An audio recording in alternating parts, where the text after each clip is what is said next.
கிறிஸ்துவுக்குள் பிரியமானவர்களுக்கு ஆண்டவராகிய இயேசு கிறிஸ்துவுடைய இனிய நாமத்தினாலே வாழ்த்துக்கள். எல்லாம் எப்படி இருக்கிறீங்க? இன்றைக்கு உங்களுக்கு நன்மையும் ஆசீர்வாதமான ஒரு வார்த்தையை சொல்லும்படி விரும்புகிறேன். மத்தேயு சுவிசேஷம் 5ஆம் அதிகாரம் 9ஆம் வசனத்திலே, சமாதானம் பண்ணுகிறவர்கள் பாக்கியவான்கள், அவர்கள் தேவனுடைய புத்திரர் எனப்படுவார்கள் என்று சொல்லப்பட்டிருக்கிறது. என்ன அர்த்தம்? நீங்கள் பாக்கியவான்கள், நீங்கள் ஆசீர்வதிக்கப்பட்டவங்க, நீங்கள் தான் தேவனுடைய குமாரர்கள் குமாரத்திகள். இந்த தகுதியெல்லாம் எதிலிருந்து வருது?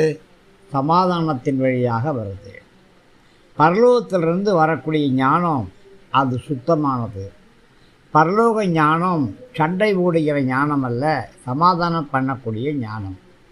யாரெல்லாம் தேவனிடத்தில் பரிசுத்தமாக இருக்கிறாங்களோ அவங்க மனுஷங்கள்கிட்டையும் பரிசுத்தமாக இருப்பாங்க.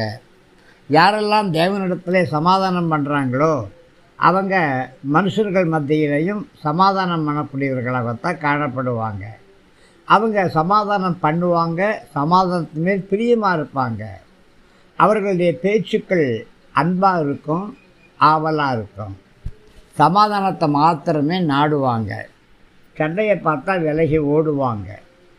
சமாதானம் பண்ணக்கூடிய பிள்ளைகளுடைய பேச்சுக்கள் எப்பொழுதும் ஆறுதல் நிறைந்ததாக இருக்கும்.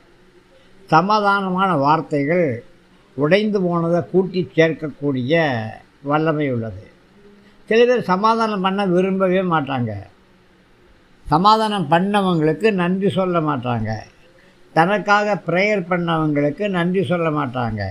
தனக்கு நன்மை செய்தவர்களுக்கு நன்றி சொல்ல மாட்டாங்க. ஆனால் சமாதானம் பண்ணவங்க எல்லாரோடும் நன்றியாக இருப்பாங்க. பிரியமானவர்களே, சமாதானம் பண்ணக்கூடியவங்க ரெண்டு பக்கத்துலேயும் இருப்பாங்க. சமாதானம் பண்ணக்கூடிய பிள்ளைகள் மேலே தூஷண வார்த்தைகள் வரத்தான் செய்யும். ஆனால் அதை பொறுமையோடு சகித்து கொள்ளணும். சோதனையும் வேதனையும் நமக்கு வந்தபோது கூட நாம் சமாதானம் பண்ணக்கூடிய முயற்சிகளை கைவிடக்கூடாது. சமாதானம் பண்ணக்கூடிய பிள்ளைகள் பாக்கியவான்கள். அவங்க இயேசுவோடு இணைந்து ஊழியம் செய்கிறாங்கன்னு சொல்லலாம்.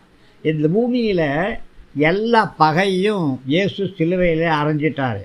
இந்த பூமியில் சமாதானத்தை அறிவிக்கும்படியாகத்தானே இயேசு இந்த உலகத்தில் வந்தார். யாரை கொண்டு சமாதானத்தை அறிவிப்பார்? உங்களை கொண்டு தான் இயேசு சமாதானத்தை அறிவிக்கும்படியாக விரும்புகிறார். அதனால் நீங்கள் எல்லோருக்கும் சமாதானம் கூறுங்க, சமாதானமாய் வாழுங்க.